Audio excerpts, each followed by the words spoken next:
નમસ્કાર મિત્રો, સ્વાગત છે બધા મિત્રોનો અમારી યુટ્યુબ ચેનલમાં। તો મિત્રો, જાણીતા વેધર એનાલિસ્ટ અશોકભાઈ પટેલ દ્વારા તારીખ 6 થી 13 જૂન 2026 સુધીની આગાહી કરવામાં આવી છે। તો આ તારીખો દરમિયાન વરસાદની ગતિવિધિ અને તાપમાન બાબતે મોટી માહિતી જણાવી છે। તો સંપૂર્ણ માહિતી જોઈએ તે પહેલાં જે પણ મિત્રો નવા છે તે ચેનલને સબસ્ક્રાઈબ કરી લેજો। તો મિત્રો, અશોકભાઈ પટેલ જણાવે છે કે હાલ જે રાજ્યના ઘણા ગરમ કેન્દ્રોમાં તાપમાન છે તે નોર્મલની આસપાસથી લઈને 1 સેલ્સિયસ નોર્મલથી નીચું જોવા મળી રહ્યું છે, જેમાં રાજકોટમાં 40.6, ડીસામાં 39.2, અમરેલીમાં 40.1, અમદાવાદમાં 41.3, સુરેન્દ્રનગરમાં 40.4 ડિગ્રી, જે 1 ડિગ્રી જેટલું વધઘટ તાપમાન જોવા મળી રહ્યું છે।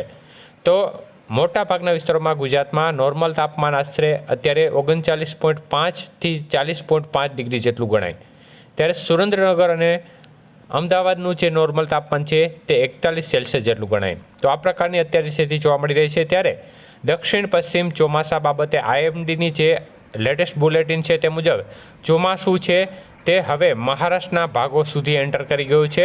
સમગ્ર ગોવા, કર્ણાટક, મહારાષ્ટ્ર અને આંધ્રપ્રદેશના કેટલાક ભાગો, તમિલનાડુના મોટા ભાગના વિસ્તારો અને દક્ષિણ બંગાળની ખાડીના ભાગો સુધી ચોમાસું આગળ વધ્યું છે અને પશ્ચિમ, મધ્ય, ઉત્તર પૂર્વ બંગાળની ખાડીના ભાગો તેમજ મિઝોરમ અને મણિપુરના કેટલાક ભાગોમાં પણ ચોમાસું આગળ વધ્યું છે। ત્યારે આગામી 2-3 દિવસમાં હજી પણ ચોમાસું આગળ વધે તેવા સંકેતો જોવા મળી રહ્યા છે।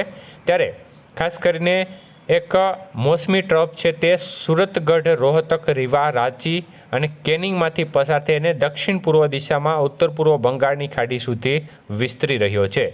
તો આગાહી સમયગાળા દરમિયાન તાપમાન છે તે મોટાભાગના સેન્ટરોમાં 9 થી 11 જૂન દરમિયાન 40.5 થી 42.5 સેલ્સિયસ વચ્ચે રહેવાની શક્યતાઓ છે અને ત્યારબાદ 12 અને 13 જૂને તાપમાનમાં નજીવો ઘટાડો થવાની શક્યતાઓ છે।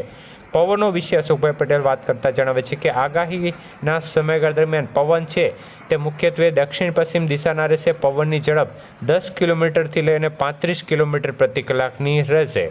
પ્રી મોન્સૂન એક્ટિવિટી બાબતે વાત કરતા જણાવે છે કે આગાહી સમયગાળા દરમિયાન અમુક દિવસે છૂટાછવાયા વિસ્તારમાં પ્રી મોન્સૂન એક્ટિવિટી થવાની શક્યતાઓ છે અને આઈએમડીના સવારના બુલેટિન મુજબ સૌરાષ્ટ્ર, કચ્છ અને ગુજરાત રિજન માટે વરસાદ કવરેજની આગાહીમાં સમગ્ર સમયગાળા દરમિયાન આઇસોલેટેડ ભાગોમાં વરસાદની સંભાવના દર્શાવવામાં આવી છે।